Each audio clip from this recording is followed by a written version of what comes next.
Okay, I'm gonna guess that most people watching this kind of know who Sonic the Hedgehog is. I mean, Sonic's origins aren't exactly vague. In 1990, Sega was looking for a company mascot to sell the new console, the Genesis, or Mega Drive if you live outside of North America. Sonic was initially designed by Oshima Naoto and later elaborated on by Nakayuji. The character was an immediate success, becoming an industry icon with a string of best-selling video games, leading to a popularity lasting over about 11 years. Yeah, I did the math. But let's face it, the last decade and a half or so really has not been too kind to the spiny blue speedster, now has it? Success in video gaming led to appearances in other media, such as two concurrent animated series and, of course, comic books. The comics would draw inspiration from an animated series that... No, not that animated series. This is the one that aired Saturday mornings on ABC. Unlike that other animated series, which was more of a Looney Tunes-esque comedy, the ABC series, known as Sonic Sat-Am by its fans, attracted a following with a story set in an environmental dystopia. The show tackled such issues as pollution, overuse of technology, and the destruction of the planet Mobius by Dr. Robotnik. And yes, again, I am aware that the character's name in Japan is Eggman, and that has since kind of been retroactively added to his name in America. But these comics constantly just refer to him as Robotnik, so that's just what I'm going with. Anyway, today we're looking at the first few issues of the Sonic the Hedgehog comic, along with a few mini-comics that appeared in the Sega Visions magazine. This is Archie's Sonic the Hedgehog Archives, Volume 0. Robotnik chases after Sonic just as it looks like he's about to escape. Sonic runs into one of the villain's robotic caterpillars. Sonic uses a spin jump to avoid a laser blast from Robotnik, which destroys the caterpillar and runs into a nearby forest. Sonic zips over to a stump containing a secret passage to the underground resistance headquarters, Knothole. Yeah, I guess I kind of forgot to go over what the premise of Sonic Sat-AM was. So here's a brief nutshell. Robotnik overthrew King Acorn, ruler of the planet Morbius, and began converting the planet's citizens into robotic creatures. Sally Acorn, the king's daughter, leads a resistance fighter group in an underground area known as Knothole. This team consists of the aforementioned Sonic the Hedgehog, the two-tailed fox Tails, Bunny Rabbit, a partially roboticized rabbit, and Antoine Decollette, or Depardieu if you were watching the show, an overly prissy coyote. Upon arrival, Sally takes Sonic to task out of fear that he may have led Robotic to the Knothole headquarters. This is bolstered by Antoine announcing that there's a double agent amongst the Knothole freedom fighters that has been leaking information to Robotnik. At that moment, Robotnik's computers detect activity from organic creatures in the forest. He ventures out with a group of buzz bombers and confronts the Knothole freedom fighters. Sonic breaks away from the group and heads over to a well. The well contains a power ring. The Power Rings have the ability to grant Sonic, and only Sonic, the ability of a power boost, or to avoid being a one-hit kill if you're going strictly by video game logic. Sonic uses the power ring to take out the buzz bombers and knock Robotnik out of his power chair, causing the villain to flee back to his lair. The battle has left Sonic with a hankering for some chili dogs. This sends him to the chili dog stand run by his uncle Chuck. Chuck's pet dog Mutsy greets Sonic as he arrives. Chuck Hedgehog, yeah, his name's Chuck Hedgehog, developed the Power Ring technology that boosts Sonic's abilities. He also developed the special shoes that Sonic wears that won't wear out due to the friction caused by his super speed. It's then that Chuck gets a delivery call for 200 chili dogs, leading to much rejoicing over the financial windfall. After the order is filled, Sonic speeds off to deliver them. However, after Sonic leaves, Chuck and Mutsky get apprehended by Robotnik and his SWAT bots. Q Akbar.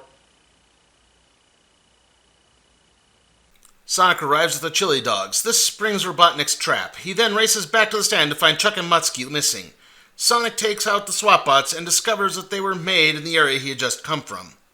Sonic bumps into Sally outside the assembly plant. She convinces him that a direct attack would fail and brings him covertly into the plant. Unfortunately, the two have arrived too late, and Chuck and Mutsky, along with hundreds of other citizens, have been roboticized and sworn their allegiance to Robotnik. Sonic leaps out to try to save Chuck, but it's not enough as Robotnik grabs Sally. Sonic uses a spin dash to take out several SWAT bots and rescue Sally. The two then return to Knothole. Sometime later, Sonic and Tails bump into Sally, who's been keeping to herself recently. When Sonic probes further, she angrily tells him to back off and storms away. Antoine then approaches Sonic and Tails with a proclamation from Sally, stating that she set up a meeting with Robotnik.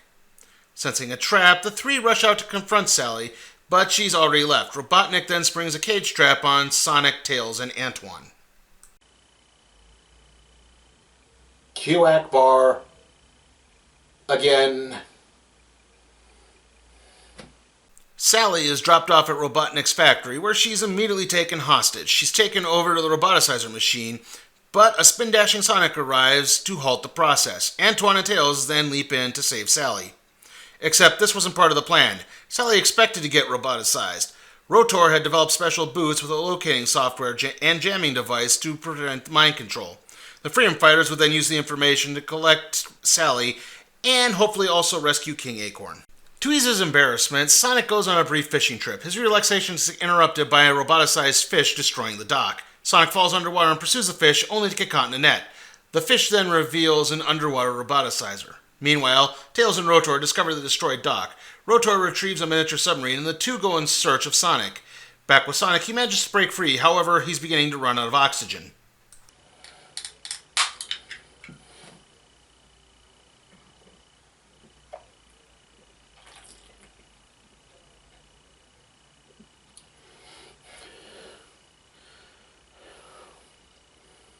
What? Okay.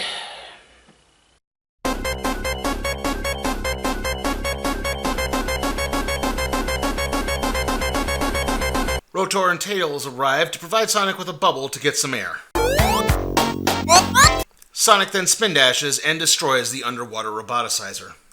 Later, Sally has a mission for Sonic. She hands over the box containing the mystic crown of the Acorn King. The crown holds the 4 Freedom Emeralds, whose magic is strong enough to keep Robotnik from attacking. However, Sonic opens the box to find the crown has been stolen. A stunned Antoine points out that his elite guards have been previously guarding the crown the whole time. Sonic theorizes that one of the guards may be roboticized. Sonic begins sprinting in a circle, causing enough traction in his shoes to set off Knothole's sprinkler system. One of the guards, a pig, begins to bug out due to the water exposure. When questioned, the pig confesses to already handing the Freedom Emeralds to Robotnik, who has scattered them to the 4 corners of Mobius. The Pigbot's self-destruction sequence begins, forcing Sonic to rush the robot out just before it goes off. It's then that he spots Robotnik's blimp. Sally instructs Sonic and Antoine to work together on retrieving the emeralds. Obviously, the personalities of the stuffed shirt Antoine and the wildcard Sonic clash over the course of Sonic Sat AM, particularly when it comes to the affections of Sally Acorn. And yes, this is despite the fact that Antoine's a coyote, Sonic's a hedgehog, and Sally is a,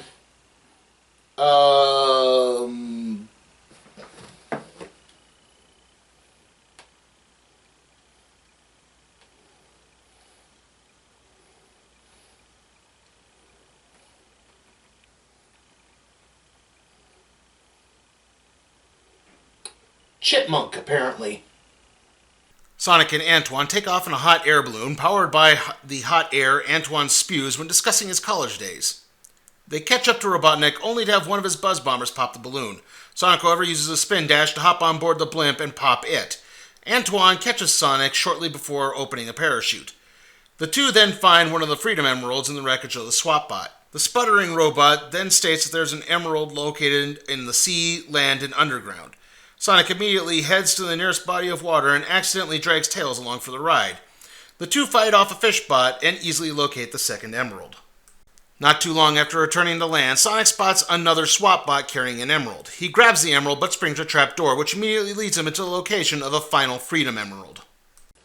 Okay, either Mobius really isn't that big a planet, or Robotnik doesn't really know what scattering to the 4 corners of the globe means.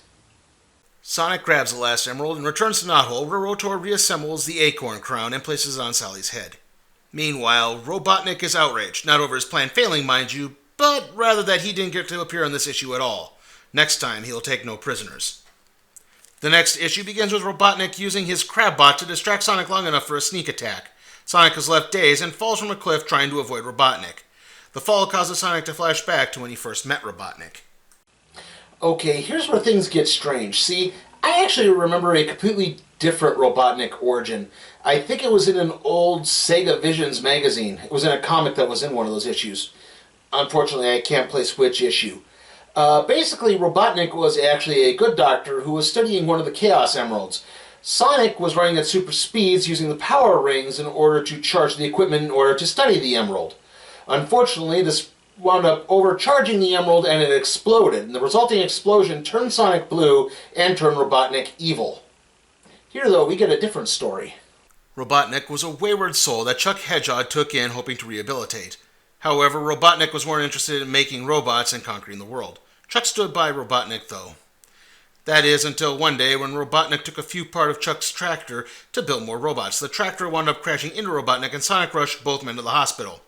Even though it was his fault, Robotnik blamed Chuck for the accident and attacked the two hedgehogs with a robot made from household appliances. Sonic managed to destroy the robot, but Robotnik would get his hands on the technology for roboticizing that Chuck had developed and fled.